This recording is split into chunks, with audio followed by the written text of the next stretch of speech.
սերը ես զգում եմ ամեն րոպե, ամեն օր, ամեն վայրկյան։ Իմ մանկության երգչուհին ես չնայած որ Շատ են ասում։ Հասակակիցներ ենք, բայց իմ մանկության երգչուհիներից ես Միասին ենք քայլել։ Յուրաքանչյուր կնոջ ամենալավ ստեղծագործությունը դա իր երեխաներն են։ Իմ դեպքում էլ ամենալավ մրցանակը, ստեղծագործությունը դա իմ բալիկներն են։ Ունեմ ամեն ինչ, բայց չունեմ գլխավորը։ Ես ուզում եմ մի փոքր հեշտացնել այդ բաժանման process-ը։ Ինչ գեղեցիկ է, էլի փշակավեցի։ Ինչ սկզբունքներով եք մեծացել, որ այդպես է եղել։ Ինչքան էլ մենք ապրում ենք մի սենյականոց տան մեջ 5 հոգով, բայց այդ ջերմությունը, սերը, որ փոքրուց մեզ պարուրել է,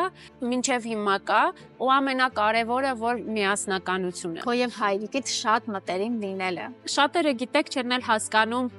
որ իմ հայրը որ իմ հետ այսպես ամեն տեղ գալիս է, այդ կապի մեր իմաստը չեն հասկանում, բայց ասեմ, որ ինքը պրոդյուսեր է առաջնահերթ, հետո հայրի։ Եթե մամաս չլինի, ես իսկապես կմրսեմ։ Իմ դեպքում իրոք այդպես է, եթե պապաս չլինի, ես իսկապես կմրսեմ։ Այսօր եւ հիմա ինչպիսին է սերը։ Առանց իրա էլ չես պատկերացնում, ինքը քո կեսն է, ոնց բացատրեմ լինի։ Պետք է հանգստություն գա այդ սիրուց, շատ սիրված։ Ողջույն, ես Լիլիթն եմ։ Սա իմ հեղինակային հաղորդումն է, որը կոչվում է Ապրել սիրելով։ Հաղորդման գործընկերն է Զեյթունա ռեստորանը, H2O Beauty Lounge-ը, Ravita ընկերությունը Vetrизol ապրանքանիշով, Gourmet Dourmet հայկական շոկոլադները։